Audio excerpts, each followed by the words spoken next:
Okay, I think we are online. Hello and welcome to this episode of Open Social Media Initiative. Today, I'm hosting a presentation by Brad Lowry, who is a marketer in the healthcare field. And let me give you a little bit of background. We're going to read a little bit of Brad's bio. Brad is VP of Marketing and New Business Development of DRS Health. DRSH is a company that takes the idea of physicians and surgeons from concept to retail ready. These ideas are born out of the needs of their own patients. And this is just in itself, it's such a fascinating topic, which I think warrants its own separate hangout. But we want to... I think we are online. Excuse me. Hello. And we would like to learn today how Brad has used Google Plus in order to market their business. So I want to remind you that the hashtag that we use for these hangouts is #OpenSM. If you'd like to ask questions or participate in the discussion, please use that hashtag. And also we have our regular what's new in social media and what it means for you segment. So I'm going to turn the screen to Brad. Hi, Brad. You have the floor. Hello. I appreciate the opportunity today. It's been great getting to know you, Sherry, and to join the community. I appreciate that invitation, first of all. And now for the invitation to be able to share what we've done at Doctors Health. I guess just an intro into what we do at Doctors Health. We're a young company. We were established in 2010, and it came out of the need of our founder, Dr. Mark Stevens. He's an orthopedic surgeon here in North Carolina, who was trying to find something to benefit his surgical patients, and he looked to the direction of nutritional supplementation to do that. And just before we get into the presentation, just kind of laying the groundwork of why we're into nutritional supplements. Back in the 1980s, there was a great divide between nutritional supplements and medicine. Medicine looked at the world of nutritional supplements and said, you guys are making claims that aren't true, and they didn't want anything to do with it. Nutritional supplementation looked at medicine and said, you guys are nothing but capitalist pharmaceuticals, and we don't want anything to do with you. So they both went opposite directions. Well, Dr. Stevens and Doctors Health believe that we can bridge the gap between medicine and nutrition, and we can use them both together, and we can help a lot of people. And so that's the basis of the company. So hopefully the screen share will work. You know how these things work, Sherry. They work until you need them. Yeah.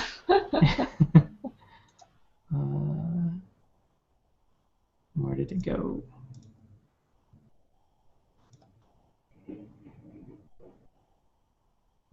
Well, now I can't find it.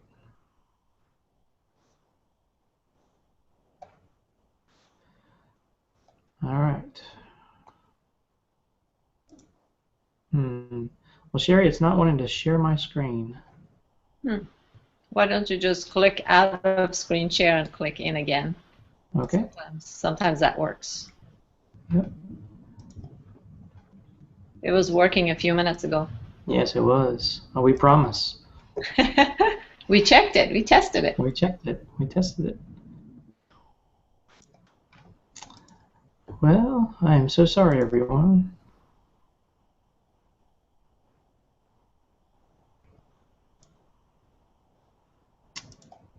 Is it open on your screen?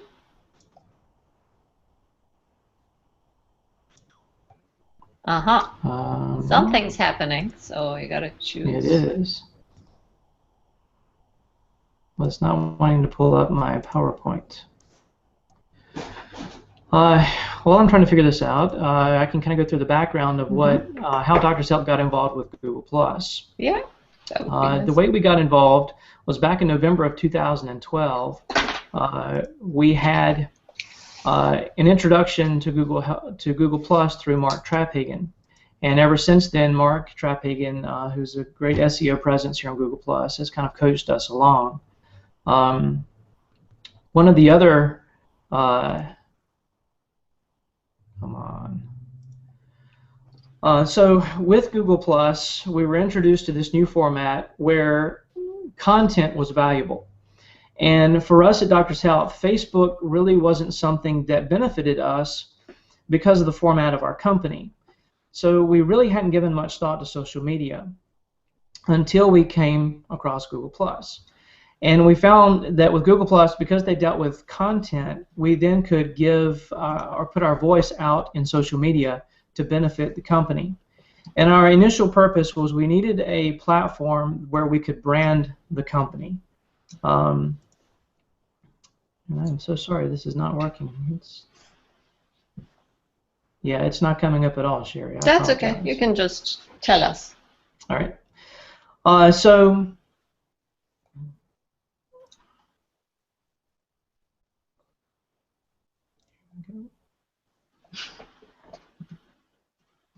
I was going to give it one more shot. Okay.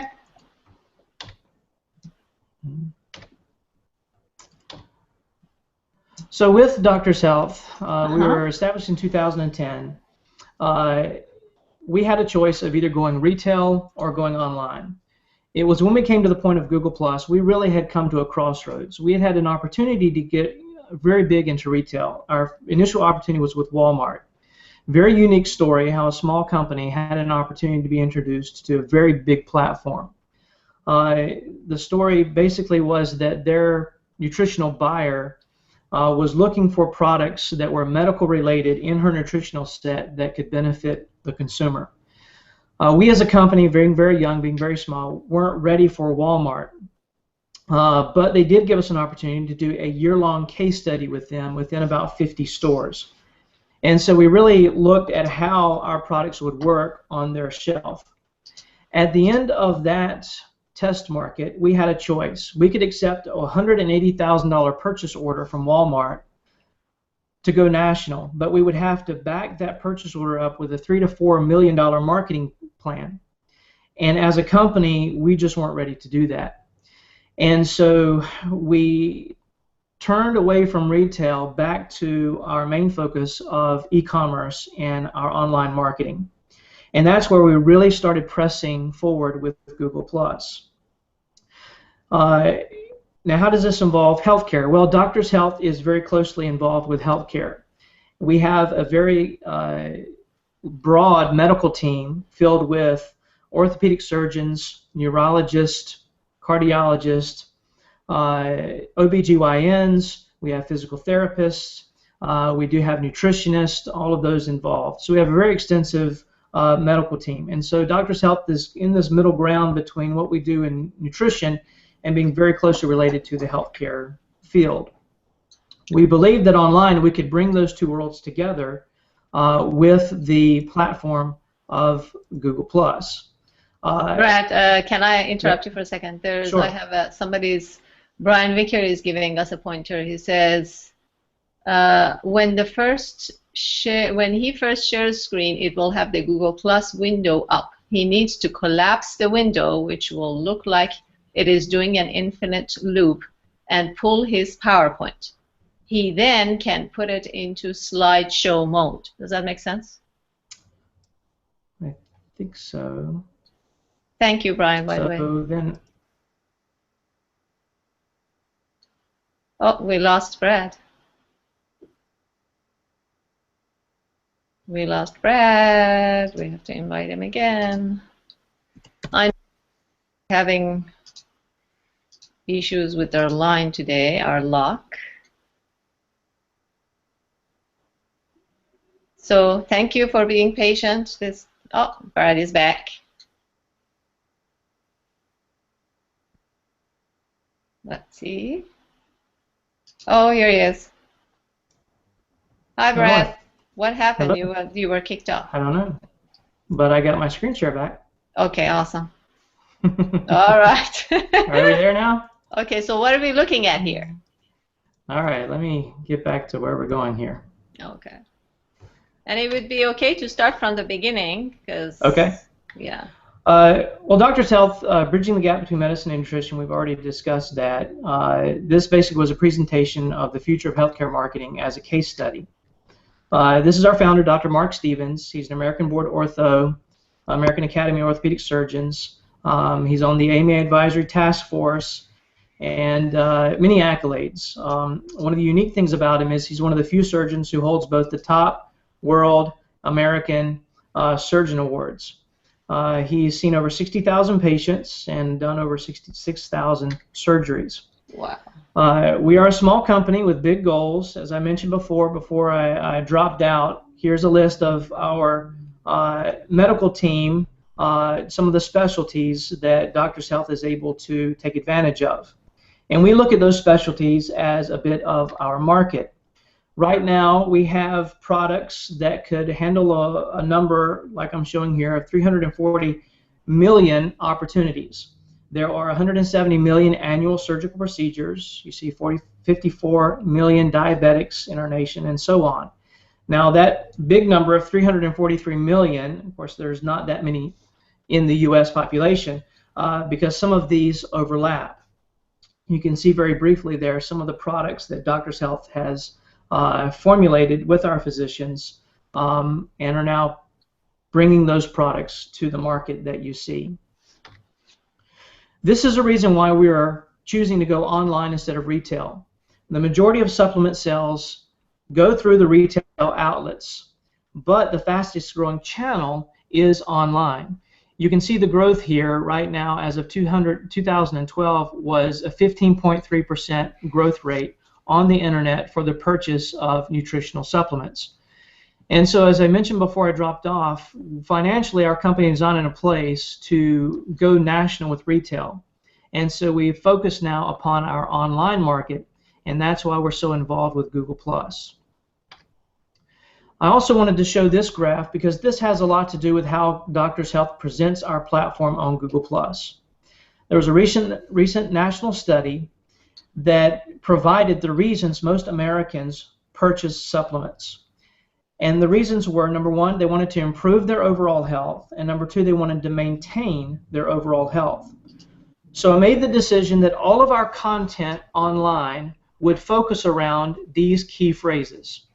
I'm not an SEO guy, I'm just a business person, I'm in marketing, but what I have learned from SEO is to create your content around what people are searching for. Mm-hmm. And so these are two key phrases that now dictate the content that we put out there to represent Doctor's Health. There's a wonderful quote that I received this week about content.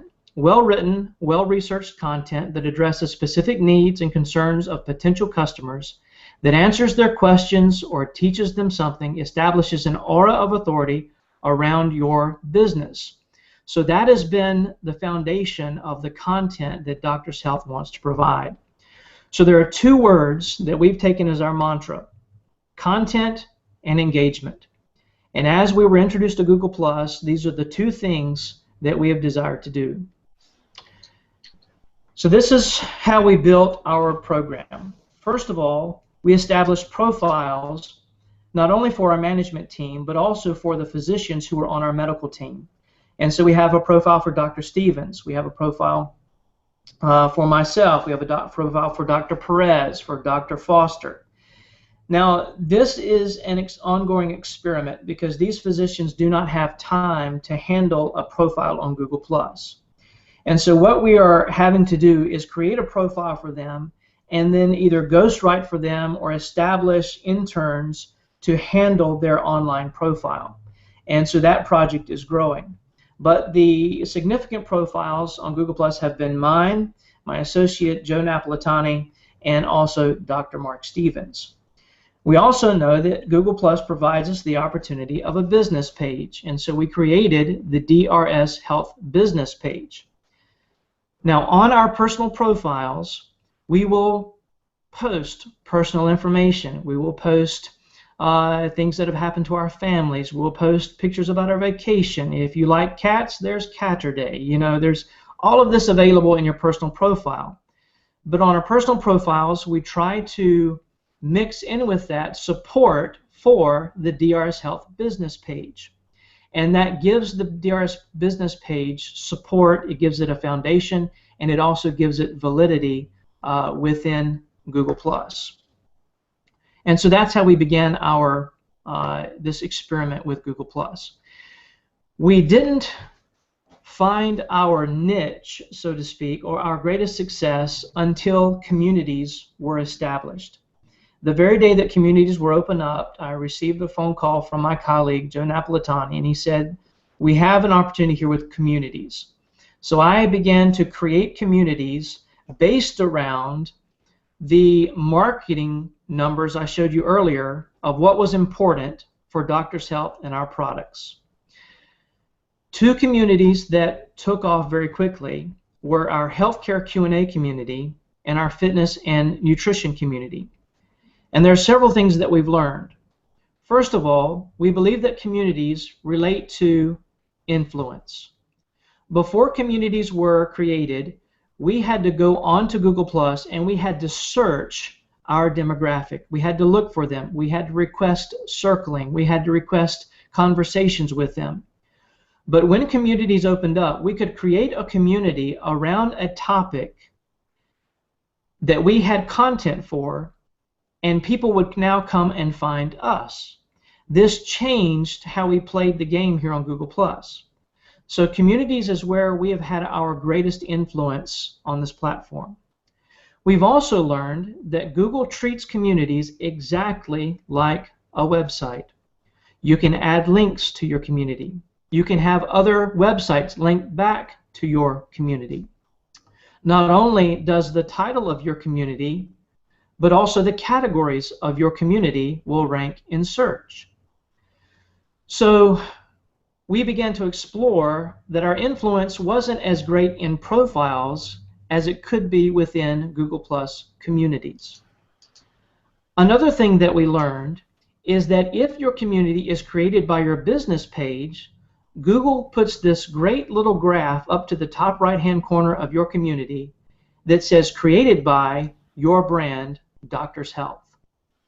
And what we were trying to do in this presentation when we had this wonderful platform just a few weeks ago in front of the healthcare community here at RTP was to show them that as a company you could create a community on Google Plus that could help brand your company's name and your company logo with the content on that community. Also, if your company, or if your business page is the owner of a community, everyone who joins that community, your business page gets a +1. All right? So right now, with our fitness and nutrition community, we're over 3,000 members now. And so my business page has over 3,000 +1s because they're the owner of that page. Now in healthcare Q&A, DRS Health is not the owner of that page. I am. My personal profile is. But I was able to make DRS Health a moderator. When you make your business page the moderator, after becoming a moderator, in 2 weeks' time, you can then upgrade that moderator status to an ownership status. So in healthcare Q&A, I'm only a few days away that when people log into healthcare Q&A, the DRS Health symbol will be up in the right-hand corner. And now Doctors Health will be associated with that community as the creator of the community. The next thing that we learned, and that was of great value to us, is that Google Plus communities, since they are treated like a website, can rank in search. I first found this out many weeks ago when I just went to a Google search and I Googled fitness and nutrition. And I started going through the pages, and there back on page 6, may have been page 8, I found our community. So I thought, how great would it be if our community would rank page 1 in a search for fitness and nutrition? And so this is what we began to do. We began to treat the community like a website. I got moderators for our community who had very high P3 level blogs. They added the link to our community on their blogs. They began to write about fitness and nutrition community. They began to talk about it in their streams and in their conversations. We created in the community links to them, links to our website, links to other websites, just like it was its own website. And we slowly began to rank higher and higher in Google search. Ultimately, it was a blog post that we were invited to write for Verante Orange. Verante is I think P3 or P4 level website. And it was after that blog post that we jumped to page 2. Presently today we're on page 1, and we fluctuate between usually 3 down to number 6 and number 8. But what this told us was that Doctors Health now had an extra avenue to be found in search. People who did not know anything about Doctors Health, they didn't know anything about our brand, they didn't know anything about our products, but they were looking for fitness and nutrition, could find Doctors Health, since Doctors Health is the owner of this community. And so that was quite a revelation to us. Well, there are a lot of communities on Google+. There's Advances in Biology and Medicine is a very large healthcare community. Your Health is a very good one. Healthcare Q&A, Bone and Joint, Health Talk, Diabetes, Fitness. There is a vast amount of opportunity on Google+ for us to connect to our demographic and for Doctors Health to have another avenue to get people to our website. We had an idea. Since the communities were doing so well, we wanted to give them more outside support. We did that through Hangouts. With the healthcare Q&A community, we decided to do regular Hangouts on medical topics. Medical topics like bone and joint health, recovering from a surgery, diabetes, nutrition topics. We recently did one on eye health. We've scheduled 3 more for the month of August on acquired heart disease, and a very unique one we're going to do through a local ophthalmologist that we have on the relationship of Google Glass to eye health. He was able to use Google Glass and go through his eye charts and go through his eye tests and collect all of this data of how Google Glass affects wear and tear on your eye health. And so that's another Hangout coming in August. We then built a separate landing page called Healthcare HOA, where we now house a video library of these specific Google Hangouts. With the fitness community, we did the same thing. We created Fitness HOA. It's a separate website, and all it is a video library of the Hangouts that we do within our community. So what we tried to do is create a source outside of the community to draw people into the community, and in all of these pages you see Doctors Health, Doctors Health, Doctors Health. You have any kind of special sales we have. Right now we have a free trial offer for our H3 Rapid Recovery. It goes on every landing page. It goes on every project that we do linked from that community. And what we're trying to do is use the power of Google Plus to promote the brand of Doctors Health. So this is the format we've built around Google Plus. There at the top of the screen you'll see there are our Google Plus profiles. We have our business page.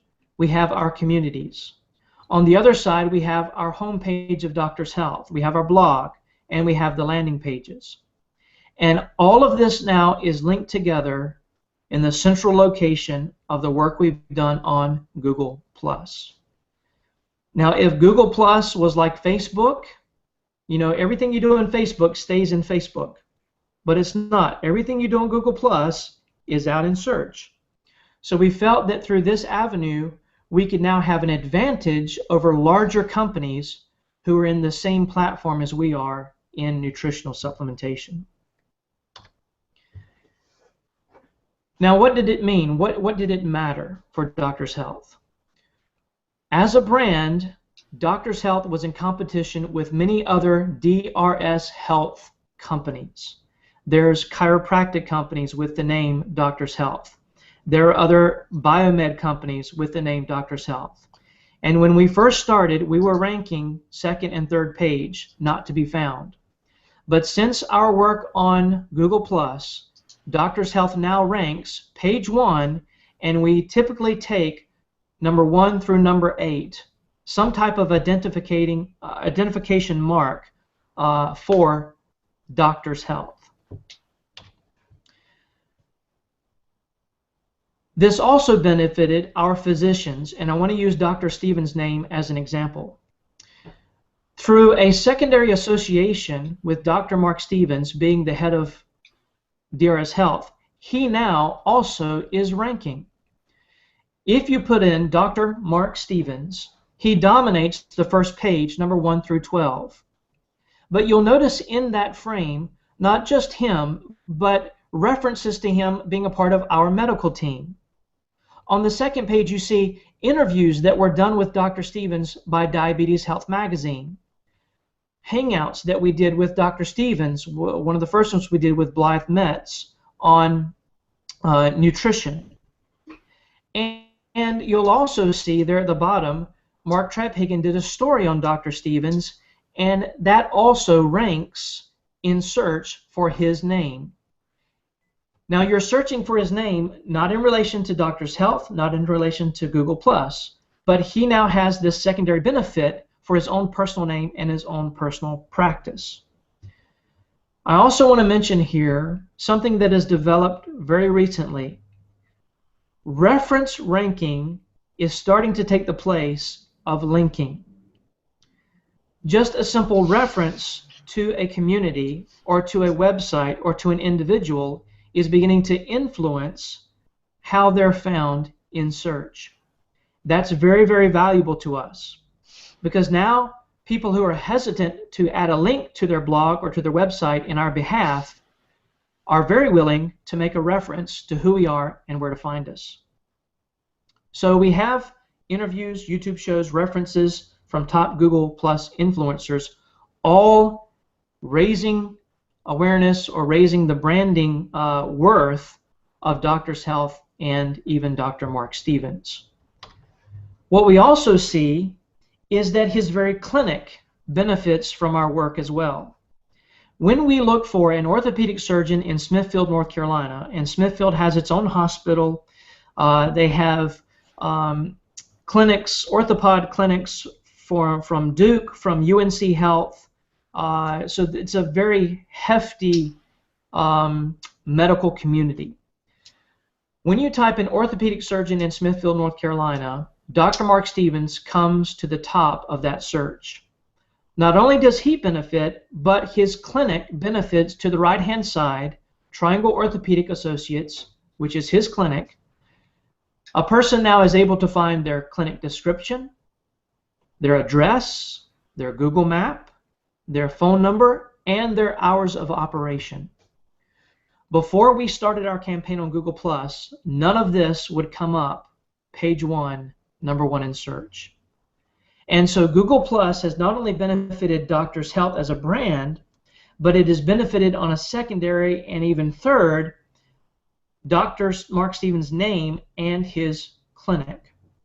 Whenever I'm speaking to a group of healthcare professionals, I try to emphasize to them that if they would get involved in Google+ and the Google+ platform, that they could directly influence where they rank in search, and they could directly influence the patient population coming into their door as opposed to the guy down the street. And so we're beginning to see in our environment of Raleigh, Durham, Chapel Hill area and the Research Triangle Park area that many healthcare companies are adding a social media department to their marketing department. In fact, the very day that I was giving this presentation in front of this group of healthcare professionals, a very large orthopedic association had that very week hired someone to handle specifically their social media, and she was able to come to the conference because they didn't even know that Google+ existed. Their idea of social media was Facebook and Twitter, basically. And so Before Google Plus, our weekly visits were about 600 views a week on the Doctors Health webpage and our blog. Since implementing Google Plus in November of 2012, we presently are gaining 1,500 plus visits weekly on the Doctors Health website. And so for us, that simply has encouraged us to press harder on the gas pedal and to increase even more our influence on Google+. Now, if you look at my personal profile, I don't have many followers. And what we've learned is the number of followers does not dictate your influence on Google+. A very dear friend of mine recently was put on the suggested user list, and he went from 10,000 followers to over 100,000 followers within a few weeks. And yet he still has the same number of +1s and comments on his posts that he did when he had 10,000 followers. There are now, we're finding, below the suggested user list, there are smaller categories of suggested user lists. Those for us have been more beneficial. We were able to get on a suggested user list specifically under the platform of healthcare. It was a slower build, but it was people specifically looking for content that our profile offered. Another thing that Google has provided, they now have special rankings for communities. My healthcare Q&A community recently was added to the suggested community list under the platform of health and wellness. That bumped our number from 500 up to over 2,000 members within just a matter of weeks. And where on the personal profile suggested user list, it didn't seem to make a difference for your influence, on the community side, it has increased our influence to where our community that generated typically 10 posts a day to now 20 and 30 posts a day. On my fitness and nutrition community, I'm now ranging between 50 to 80 posts a day are loaded into my fitness and nutrition community. Now, what does that mean? That means that's fresh content being cycled through all day long, 24 hours a day. That makes my community, even though I'm only 300 plus members as opposed to other communities with 20,000 members, that makes me rank above them in search. And it goes all the way back to where we began, content and engagement. Every time we have an individual put a post on our community, we're talking to them. We're saying hello. We're saying thank you. We're saying, I'm sorry, this doesn't fit our community. We're going to have to ask you to leave. Or new Google Plus members who don't understand spam, they will put a post on our community and we'll go check it out and it'll be flagged as spam by Google, but the content looks like it's pretty good. So I'll go to their profile and I'll notice they have 5 followers and they have posted that same topic on 15 communities. Well, you know what? They're new. They don't understand. I simply give them a note. This, what you're doing, this practice is viewed as spam. You're not going to get the reaction you're wanting. Can we help you at Fitness and Nutrition teach you how to use Google+? Now, what does that do for me? They get rid of all the other communities. I find a new follower, and I get to train them on how to use Google+. Their content is valuable to me, and now they're my resource and not someone else's. So they're faithful to me, and I keep them engaged. Content and engagement, content and engagement. And I believe that that foundation for us has built the platform that we now have at Doctors Health for our presence on Google+. I'm often asked, but you only have, I don't even have 1,500 personal followers. I'm like, I don't care. My profile is not my greatest influence. My greatest influence is on my Google Plus community. And that's where Doctors Health has been best branded for us. And I'll just say in conclusion, I'm not an SEO guy. I am on a huge learning curve with all of this. I've been fortunate to have very qualified people close to me that I could ask questions and they could coach and they could help, and we simply have implemented what they've told us. So I apologize today if I'm getting the terminology and the language wrong. That's my disclaimer. Okay? It's okay. There's my official disclaimer.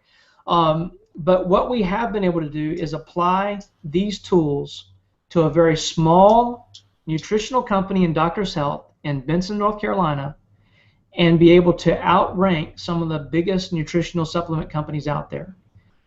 Now, in closing, where do we go from here? Now it's time not just to brand Doctor's Health, but to brand our products individually. So we will now take what we've done for Doctor's Health and we'll apply it to each specific product and try to do that same thing with each individual product on Google+, so that we can see if the products themselves can now rank in search. For example, this is our Bone and Joint Premium. It's a very good supplement for meeting the needs of osteoporosis and osteoarthritis. My goal is by this time next year, that when someone types in osteoporosis, that on that first page my product will rank. So that's the mission we're now on, and we believe Google Plus is the platform for us to get that done. So, Sherry, well, that's thank you very much. That was fascinating. So my question is, so are you going to build communities around each product? How are you going to focus the results on each product? We did that, and what we found out, because I started a bone and joint product, a community, excuse me, for the bone and joint product. Bone and Joint Health is the community. I also started a wound recovery community that was specifically around the H3 Rapid Recovery. But what I found was the population of Google Plus isn't ready yet for those niche communities in healthcare. I get a few RNs and a few doctors coming over, but that's not my demographic for sales. My demographic for sales is someone who has an immediate need. And so those communities have stayed very, very small. And when I say small, I mean they're still not beyond 20 or 30 members. Some of them still have 5 or 6. And I don't think, because communities are still new, I don't think the platform for that specific of a community is ready yet. But we're there. We're ready for it when it happens. Okay. And so we're wanting, as the population of Google Plus grows and we're able to find those people who are looking for that need, then we are there ready for them with that community. Mm-hmm. How about, you might not like what I suggest, but Sure. How about trying a Facebook ad? So because it seems to me that people that would be in those demographic would be, everybody's hanging out on Facebook. How about try a Facebook ad to drive them to the community? Yeah, Facebook ads are successful. Our problem was we didn't really have a platform developed in the community for social media. We had a Facebook page and that was about it, but nobody touched it. It wasn't until we decided not to go to retail that my hours personally switched from retail over to social media. So you're right, the Facebook ads will work in that platform much better than Google Plus right now. And in fact, as you say that, 2 rooms down from me, there are guys working on our Facebook platform as we speak just Fantastic. for that. Yeah. Okay. So you're right. Each one has its purpose and its benefit. Facebook's benefit will be those opportunities of getting out special deals, multiple purchase discounts, a free trial, and get a purchase. But as far as building the brand, I don't know if Facebook's going to do that for us as well as Google Plus has done. Mm-hmm.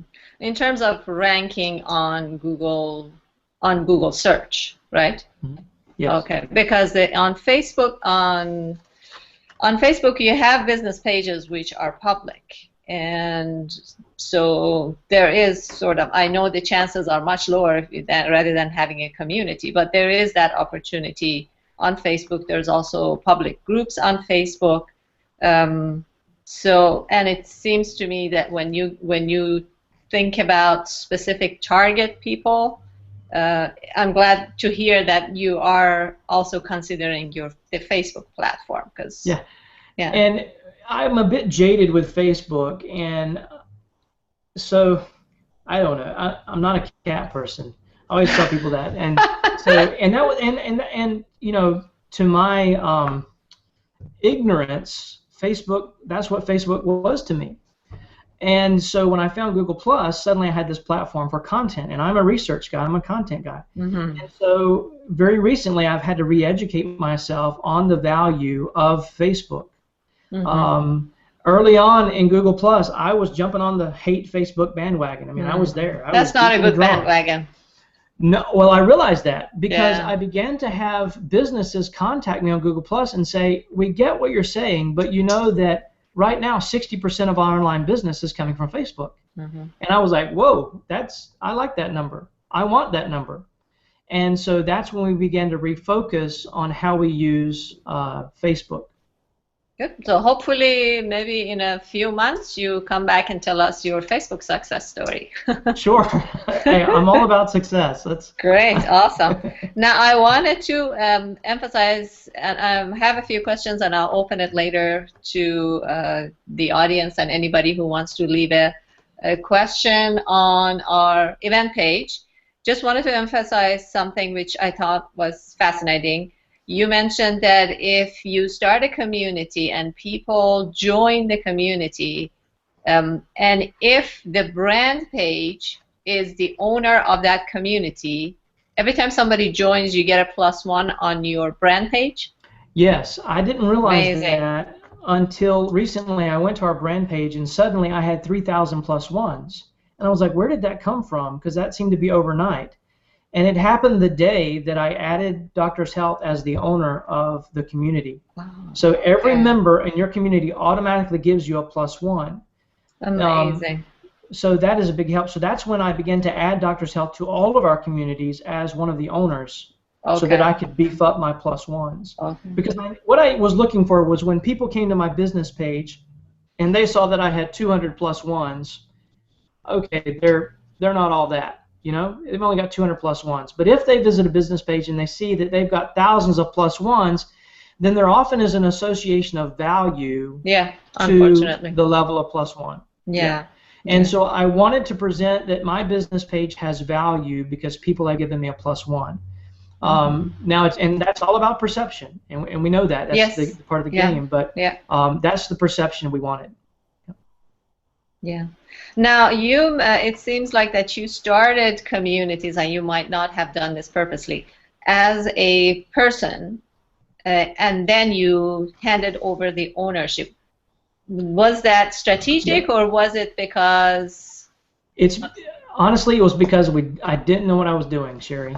Oh, okay. I started communities very quickly and didn't realize that I had that option or should have gone that route in the first place. Okay. And so that was a negligence on our part, learning the ropes. And so once we understood that the change needed to be made, that's when we made that change. And so that's when we began to see the benefit. Because at the time, personal profiles we were getting all the traction. My profile, I do a lot of communicating between our blog and Google Plus through my personal profile. My about page is all about Doctors Health. You know, there's nothing really personal on there about me. So I'm very business oriented even with my profile, which may be different from someone else. So we really didn't lose anything in that transition because my face really became the face for Doctors Health. We intended Dr. Mark Stevens' face to be the face of Doctors Health. But what we ran into was an issue with time management. Because he has a full-time practice and he's seeing sometimes 40 to 50 patients a day, it was very difficult for us to be able to get him, make him available on Google+. And so we had to take that role ourselves and simply reflect our success onto him. And what we found is it really didn't matter who the face was as long as you were engaged. Okay. As long as you were engaged, we got the same benefit. Now, when we're dealing with a very heavy medical matter, we schedule a hangout and we bring him on board and we allow him to handle that. Because in that arena, he needs to be the face of Doctor's Health. You know, he's the doc. But in the day-to-day managing of Google Plus with content, we found that it doesn't really make a difference who that face is, and so we've been successful at it. Okay.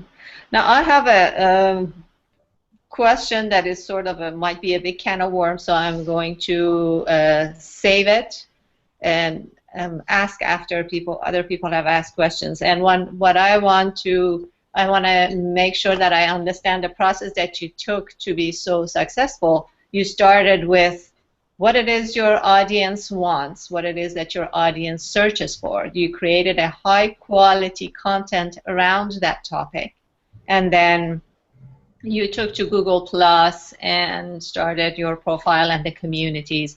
And I'm so glad that you brought that the issue, the thing that says numbers are not important. I see a lot of people wasting a lot of time trying to join the high roller circles, which really doesn't make any difference. And finally, what I noticed was that the fuel to your high ranking was having Virante Orange featuring your community. So it seems Yes. like at a last step that big punch that everybody might need would be some influencer who has really high-ranking website to partner with you to feature your communities. Am I right? Did I describe it properly? Exactly, and that's exactly what happened for us. And it was that post that kind of opened the world up to what we were doing. Okay. And elevated it to what it is today. Now, with our fitness and nutrition, before the Virante piece, we were still having success, but we weren't getting the notoriety around the success. For example, my fitness and nutrition community, I was contacted by the Google manager who manages the health and wellness platform, Miss Elizabeth Hawkins. And she contacted me directly and said, we've been watching fitness and nutrition community, and we want you to know we appreciate what you're doing, and just to let you know you're using it the right way. And so they began to help us in how we handle the community. And when I say help, whenever we did a hangout, Google would then help promote the hangout. Nice. They would put it on larger platforms of event pages that we had never had access to before to get connected to that audience. They invited me to be on the platform with the Michelle Obama hangout. Yeah, I where saw we could that. ask her questions. So the community, by working the community correctly, we were able to get into a lot of those open doors that expanded the name of Doctor's Health and associated Doctor's Health with that arena. Okay. And I don't mind can of worms questions. It's okay, I'll ask it later. What was I going to say? Oh, did the hangouts are these public hangouts or are they private? Yes. No, they're public. We put them out as an event, and I typically will try to also publish the questions that are going to be asked, because I want the people who come across the event to know exactly what they're going to hear, because they may see the title and not want to get engaged with my hangout because it doesn't meet a need that they have. But they may be able to read, oh, you know what, that third question, that is something that I want to know about. You know, I've got an aunt who's got osteoporosis, and so I'm going to log in and I'm going to watch and wait for that third question. So I try to build my hangouts that way, and they are public because then we use it as PR for the community and for Doctor's Health. You know, through Does that help you with ranking as well, the hangouts? I don't know. You don't? I don't know. I don't. Now, the value for a hangout for us is still its content, because we can then take a hangout and we can break it up into smaller sections of video content. Yeah. And we can we can transcribe the hangout and add that to our content. Yeah. I was speaking with Todd Hartley a few weeks ago, and he told me that they did a study and they found that when you have video and text together it raises search by 53% for Wow. that topic. Yeah, and that's coming from Todd, so he would know. So what we decided to do, we haven't implemented it yet, and honestly it's just a manpower issue of getting someone Yeah. time to do it. Yeah, I To understand. add to our video a brief 100 to 300 word paragraph describing that video and posting them both together. Uh-huh. And that way, when that topic is searched, hopefully we will outrank our competitor to find that subject matter. So And that's in addition to the video description. Yes, Okay. we want as much content as we can on there. Okay. And let me clarify as well. In our Hangouts, we don't typically promote our individual products. Yeah, I mentioned them. Fantastic. I mentioned where you can find them, but it's not a commercial for O3 Bone and Joint. I'm not doing this. We're talking about the topic, and because I don't want to dilute my audience, I want them to be engaged with that day's topic, and then they can go find us on our website or find us on the community, and if our product meets their need, then hopefully I've established comfort, I've established trust, and they will make the purchase. Okay, fantastic. Thank you very much. Any of our audience have a question? Well, I'll chime in with a real quick question for Brad. For a newbie, it's a two-part question about time. For someone who's brand new to this, how long would you think that it would take if they do it well before they get to a point where they feel that they might have, I'm not at the finish line, but I've arrived. And then secondly, so that's linear over time. And then how much time does it take on a daily and a weekly basis to be able to achieve that? And how, maybe this is more than we have time for you to answer, but how do you parse the time? How much do you devote to each area? Right. On the first question, part of the question, that may be hard for me to answer simply because we were able to get in very early with communities, and we were able to grow as the communities grew. So now coming in trying to build a community, you have a lot more competition than what we had before. When we started in November with profiles, it did take a couple of good months before we really began to have any kind of influence on Google+. And we were being as consistent with it as we could. We were making a lot of mistakes, learning from those mistakes, changing things. So one thing that people who are new do have a great advantage with right now is how to succeed in Google+. That information is free, and there are multiple of very qualified people on this platform who are willing to help and to assist. Mark Traphagen, Ronnie Benser, Todd Hartley, all of these guys we have access to them. And you can not make the mistakes that we made and more quickly implement how to make things happen. Also on that, back when we started, there wasn't as much of a connection between YouTube, communities, business pages, and profiles. That has been a connection that has grown over these months through the Google platform. And so since we already had those established, we've been able to very quickly benefit. When those are enacted, those changes are enacted, within a day we can take advantage and implement it. The second part of the question, for me, since we turned my time away from retail to this, I put a lot of time every day into Google+. It stays on my PC my whole workday, and I interact throughout the day when I can. You get out as much as you put in with Google+, has been our experience. The more you put in, the more you're going to benefit. But I've often told a lot of healthcare companies that have come to us for advice that if you could give an intern or an employee 2 days a week, a certain number of hours those days, to consistently engage on Google+, then you're going to see a benefit. The more they do, the more benefit they'll receive.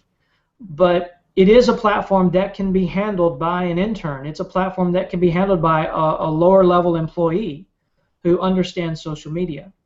Or there's the option of hiring it out, which gets very expensive. But for us, it's now our platform of success, and we've put a lot of time into it. I hope that answers all right. Sure, that's great. Thank you. Now you brought the discussion of an intern, which is a big point of debate, and you are dealing in, now here's my can of worms, you are dealing in a healthcare topic. So how do you, when you have these hangouts and you're offering nutritional supplements, how do you deal with protecting yourself from liabilities? Right. Well, that's not a can of worms. No?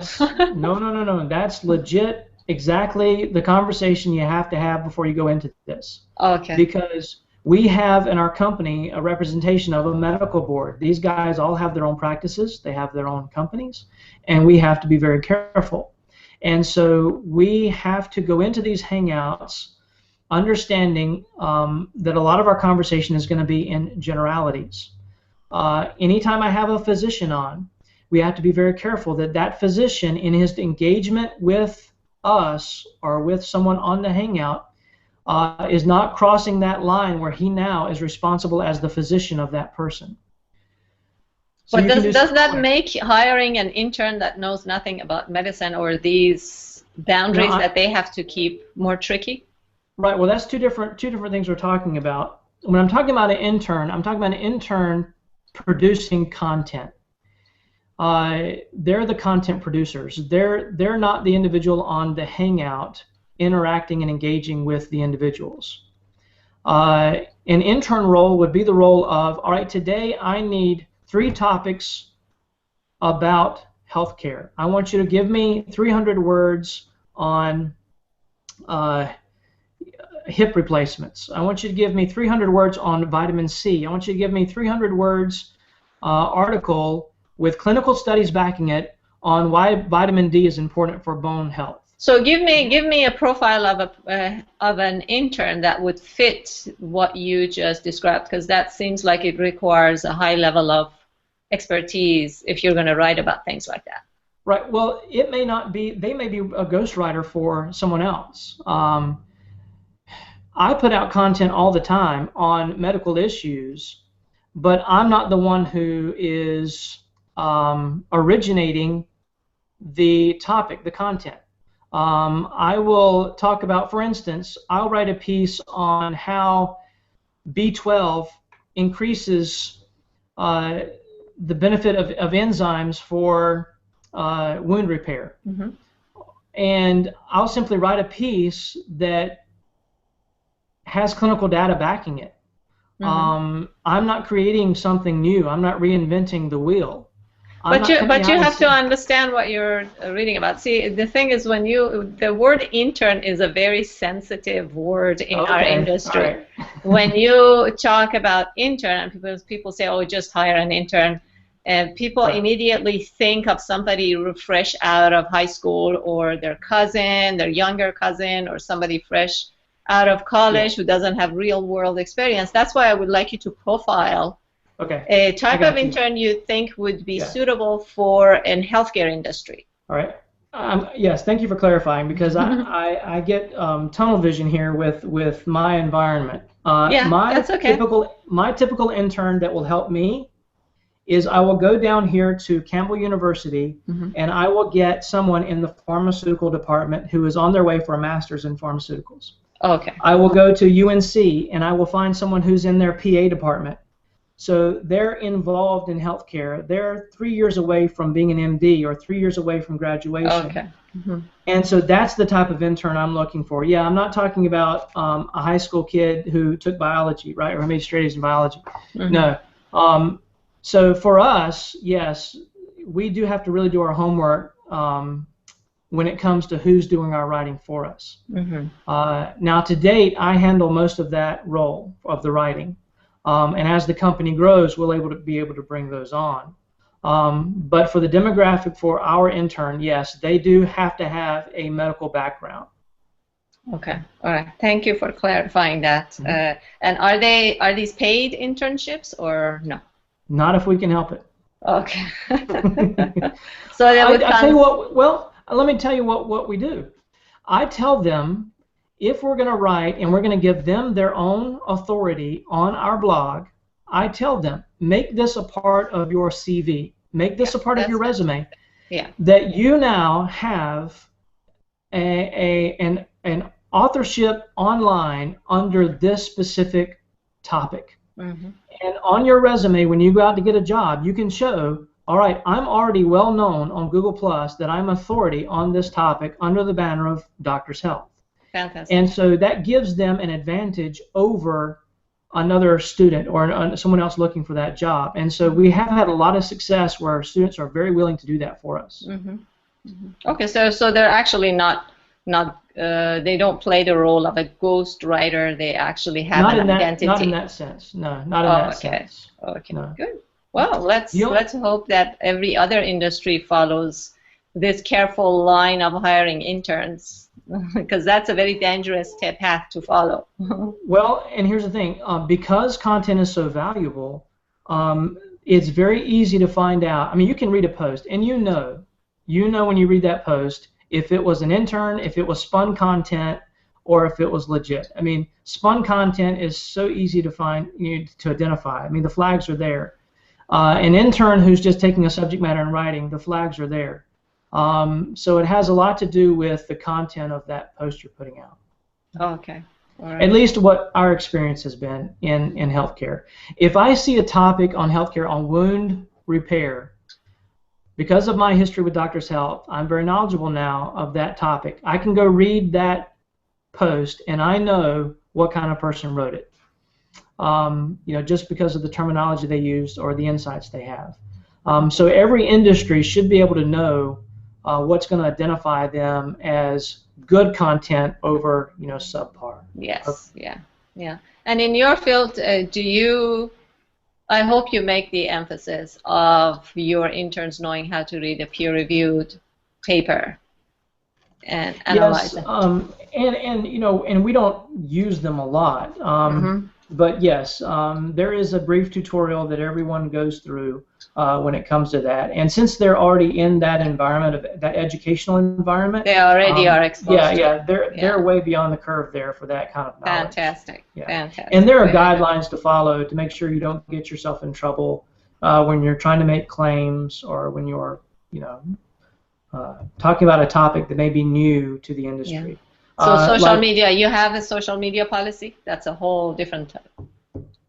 I mean, we try to stay away from, even for us, we try to stay away from stem cell right now. Mm-hmm. We don't write about it because we don't feel Doctor's Health, that's our platform. Yeah. And we don't want to present ourselves as an authority that in a month's time could get us in trouble. Yeah. So we're very honest to stay specifically with what benefits our market plan. We don't write outside of our market plan. Mm-hmm. But do you have a written social media policy? No, we don't. No. Basically because we're a small office and it's just verbalized between 3 or 4 of us.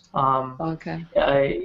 When I get a budget, and that's a fun word, we all laugh at that word here in the office. When I get a budget for that, then those things will need to be put in place. But what you're dealing here with Doctor's Health, we are a very small company, and that's part of the uniqueness of how we've been able to succeed with a very limited staff. Okay. So. Well, thank you very much. This was such a great presentation. We learned so much. It's great to see so much success for your company. I don't see any other questions here. And do you, Scott, have any more questions? Anybody else? No? Okay. I'm fine. Okay. So thank you very much again for coming in the next segment. of our show, I'm going to talk about the latest news in social media and what it means for you. You are welcome to stay and go through it with me and give your input, ask any questions, or if you have appointments, you're welcome to depart. So I'm going to do screen share. Sherry, I do have a meeting I need to get to. Sure, yeah. Thank you very much for giving us your time and for teaching us. It was a pleasure. Yeah, and I'll see you in the community. And where can people find you if they need to? You can go directly to our website at drshealthinc.com, or you can simply go to my Google Plus profile, Bradford Lowry, and you can find me there and leave me a message. And you know, just as I said when I opened, we're just a business guy working our way through this. So if we can help anybody, we're very happy to. You know, our success hopefully means other people can have the same success that we had. So Sherry, thank you so much for the opportunity. Thank you. And it was my pleasure meeting you. Okay, bye-bye.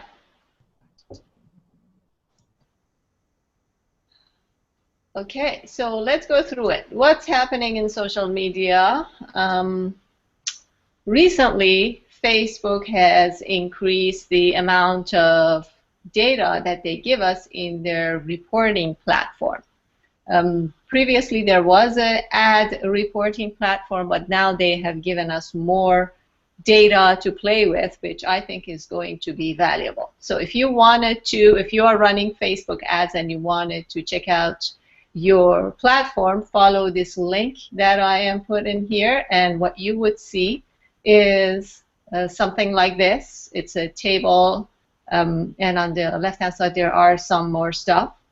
And I'm going to go through the customizing it, and I'm going to show you a few examples of how valuable this extra amount of information is.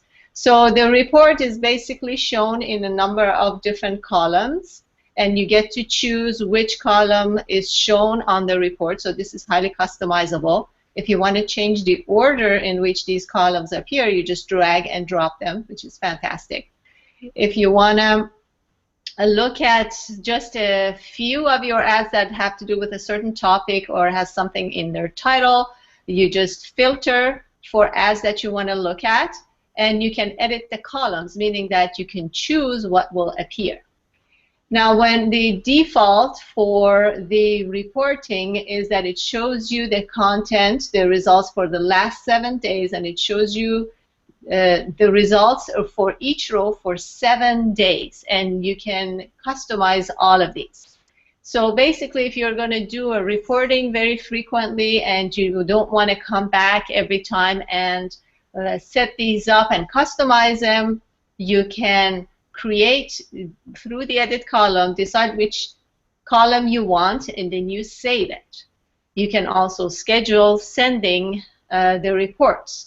And you can also export it into an Excel sheet, which is fantastic. So let's see some of the customizing options. So the reporting, you can see when you click the edit column, in here you have the different kinds of column titles that you might have. So general, page, off-site, app, conversion, demographic, geographic, and placement. And each of these, you get to choose which kind of data you want to look at. Now, why is this important? It is important because it reduces the amount of work that you have to do. That's one of the benefits. It reduces the amount of work that you have to do to optimize your ads. Let's say you want to find out what demographics in the target that you're targeting respond better to an ad. So basically, you can set up one ad to a larger audience, and if you choose the demographic data, Facebook gives you data with respect to which demographic has responded to the ad better. So you don't have to do beta testing of your demographics anymore. The same thing applies to geographic, where in what part of the region that you're placing an ad for, the response to the ad is better. placement. Placement refers to where the ad is served to the public, whether it's on the right-hand side or in the stream, or whether it is somewhere outside of Facebook, which placement worked better for that particular ad. So that takes away, when you have this kind of data on one general high-level ad, you can judge the next time around you serve an ad how to maximize your efforts. There's the amount of beta testing that has to be done is drastically reduced. You also get data for performance on offsite if you're sending people outside of Facebook, and performance on your page. So, and again, you can decide which kind of clicks, actions. It's highly customizable. When you start using the Facebook, when you go to the home page, there is a default setting for the way Facebook shows you the data, and you can use a custom action attribution window. So you click that, and then you can customize everything, like I said. And the default setting for selection of the data that it shows you the data for 1 day after viewing your ad and 28 days after clicking on a link or on the ad, clicking on the ad. But you don't have to stick with those. You can change all these parameters. Do you want to know the behavior for people after view your ad or after click on your ad? And I'm going to show you an example to illustrate why that is important. You can change the historical display of data. Do you want to see the ads for the last 30 days? You want to only see the ads that you served this week or last week? Lots of customizability, and then all days. Do you want to group the data to 1 day per row or 2 days per row or 14 and so on? And why is that important? Because when you start serving the ad, you want to see the difference in performance for the ad between the first day that you serve it and the second day that you serve it. Which one is better? How long does it take? If the performance for the first day is not so good, how long does it take before you get better performance? Or maybe you got better performance in the first day, and the second day you don't really get a lot of traction. So that kind of information also will be helpful. Like I said, you can schedule the reports on a daily, weekly, or monthly basis. You can give it a name and give it a start date and send it off either to yourself or to your customers. So basically, reporting, if you are creating ads for your clients, you don't really have to manually send them reports anymore. You can automatically send it to their email address, and this just saves you so much time. So let's look at an example. Let's see what we can learn from some of the sample data. This is an ad that I served on Facebook last week or a couple of weeks ago, I can't remember. And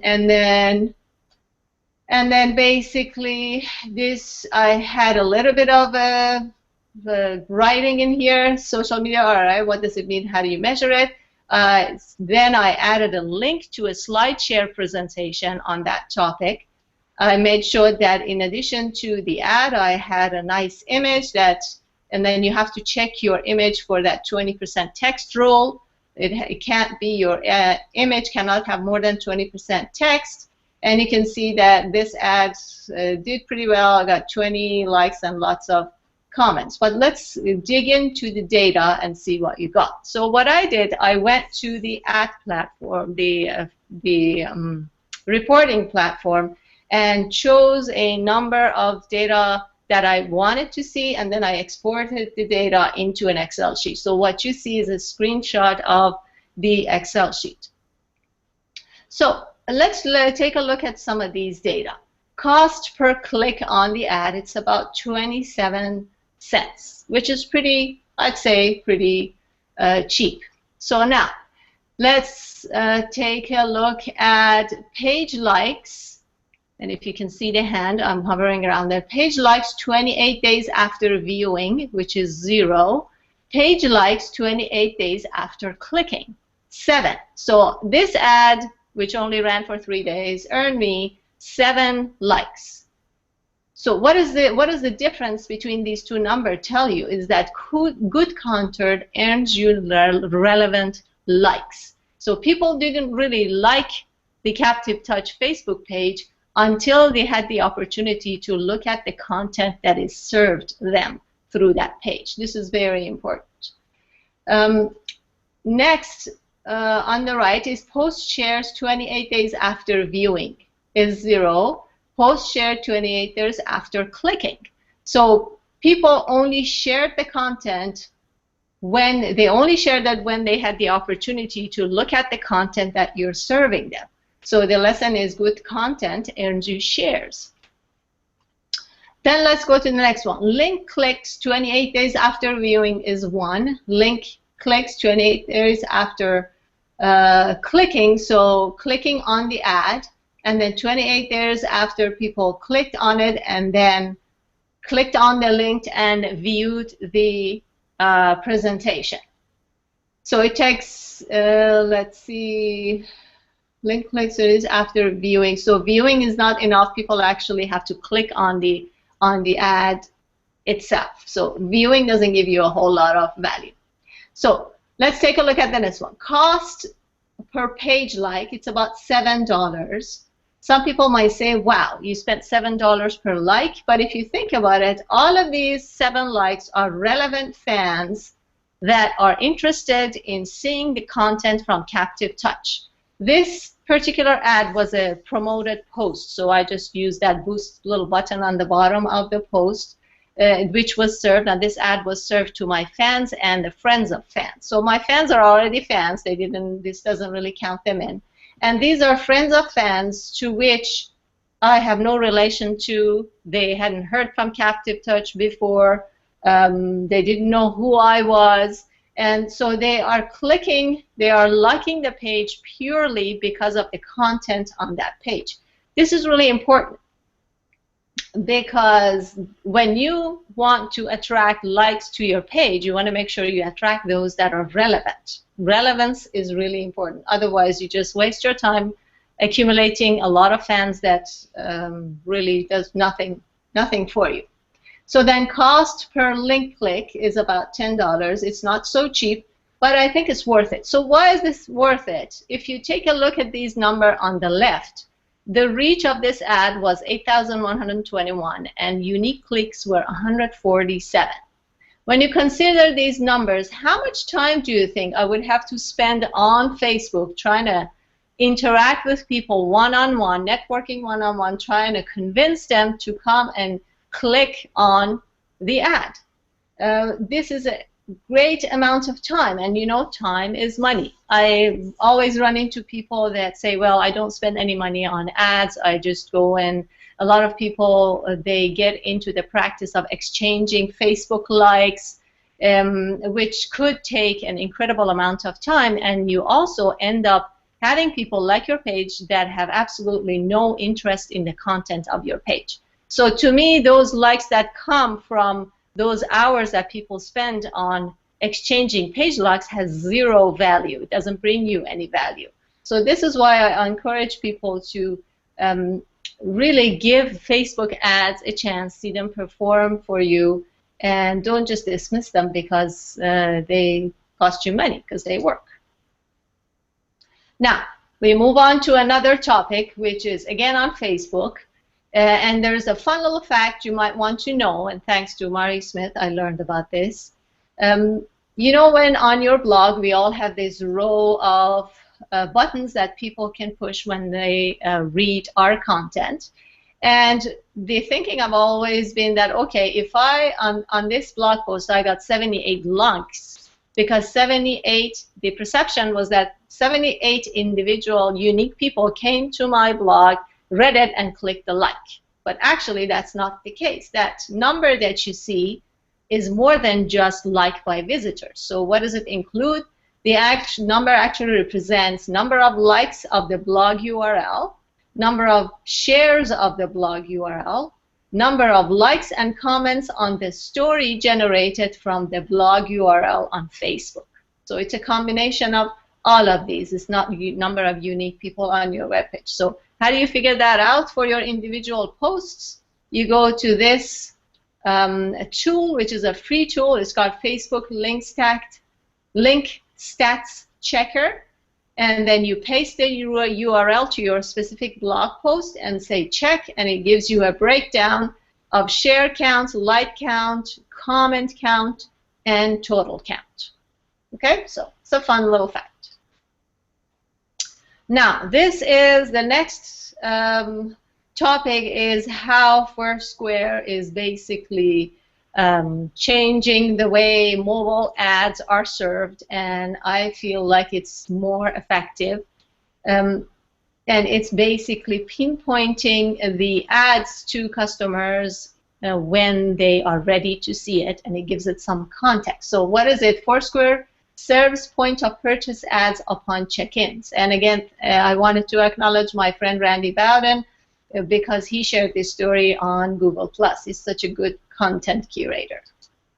So what are the rules of these ads for brands? There are no Pepsi versus Coke type of ads, meaning that brands cannot serve ads to customers checking in competitor locations, which is pretty good. So you can't steal your competitors' customers when they are at their location by serving them ads. I hate those kind of ads. No one-on-one targeting of customers. So brands cannot really choose to serve ads to people one-on-one, but they can serve ads to people based on shared characteristics of groups of people.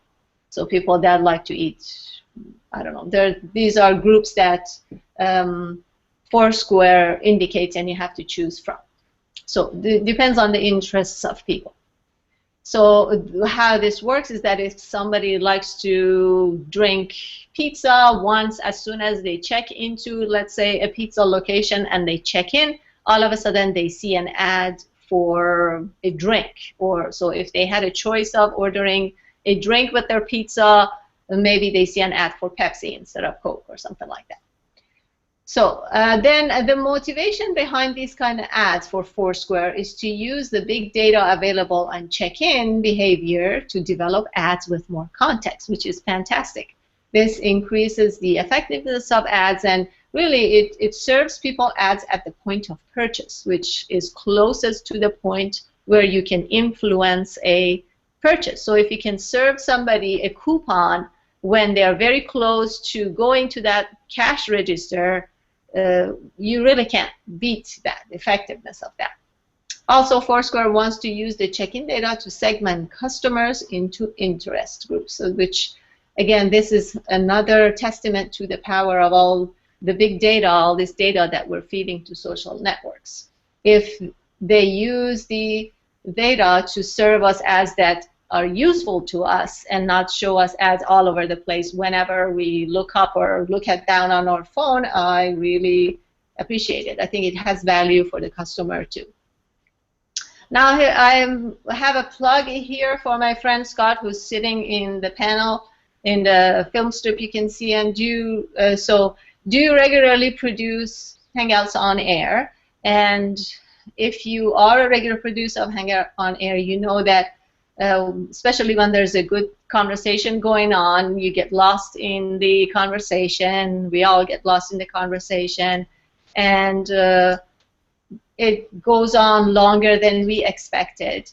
So, that has the effect of having the video to be too long, and we all know data shows us that people don't really have the time or the attention span to stick around and watch our hour-long video or something.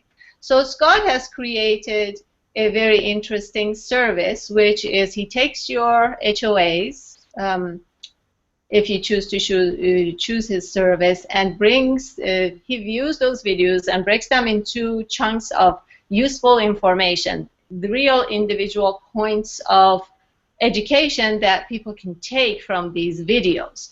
And he presents them in a very nice visual manner. He has the branding on it. It's really cool.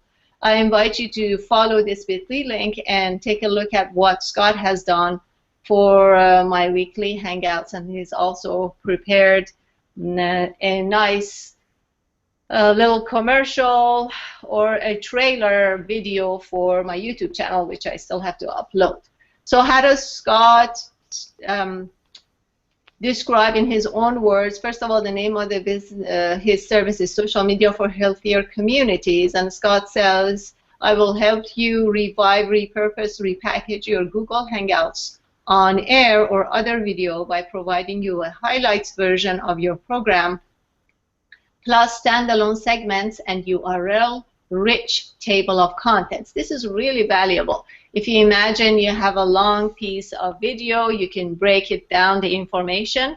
For a blog post, you can break it down information into a white paper. It's really, really, I'll give Scott a chance to say something after I'm done with the slides. Google Plus Pages now has YouTube data. When you have a Google Plus page, basically your landing page, your home page, your dashboard for your pages is loaded with different cards that helps you manage your presence on Google Plus. And recently, the data from, if you have a YouTube channel connected to your page, the data for your YouTube channel is directly shown you on the page, which makes it a lot easier to manage your activities. If you like what you heard today, please like and share the video, +1 the event, or just give us some love and also a way for people to get this knowledge that we are sharing. If you want to be notified about our future workshops or you want to give us feedback, follow this link and let me know what you think. Or you can just write to me on Google+. We also have a Google+ open social media initiative community. If you'd like to come hang out with us, let me know. I'll send you an invite. Okay, Scott, did you want to say something about your service? Well, just only that, you know, it makes it very easy to be able to repackage and to revive Hangouts when the quality of the Hangout is so high, as is the case with what you do. So I'm still in a phase of you know, learning the ins and outs of how to use Google Plus and these wonderful resources, as we all are, and it's been, you know, just a real privilege to be able to be associated with you and the group that you're with. So really looking forward to seeing how things progress, and, you know, certainly anyone who wants to contact me, they can find me on Google Plus. Okay, and what is your, how can they find you? Sure. The easiest way would be well, my website is pretty easy to remember. It's the letters for Social Media for Healthier Communities. So it's www.hc, the letter 4, 8. No, it's SM. SM. Right? Yeah. SM4HC. So this will be exactly the purpose for my sort of services, because when I do the highlights of this program, I will edit out this section and make sure that the URL is correct. But they can get a hold of me at Social Media for Healthier Communities. And again, thanks for the plug. Okay, thank you. Okay, thank you for hanging out with us this Friday. I hope what you learned was valuable to you. I really loved Brad's presentation, and if you, like I said, please +1 and share our video, the presentation, post any questions that you may have, and until next week, I bid you farewell. Bye.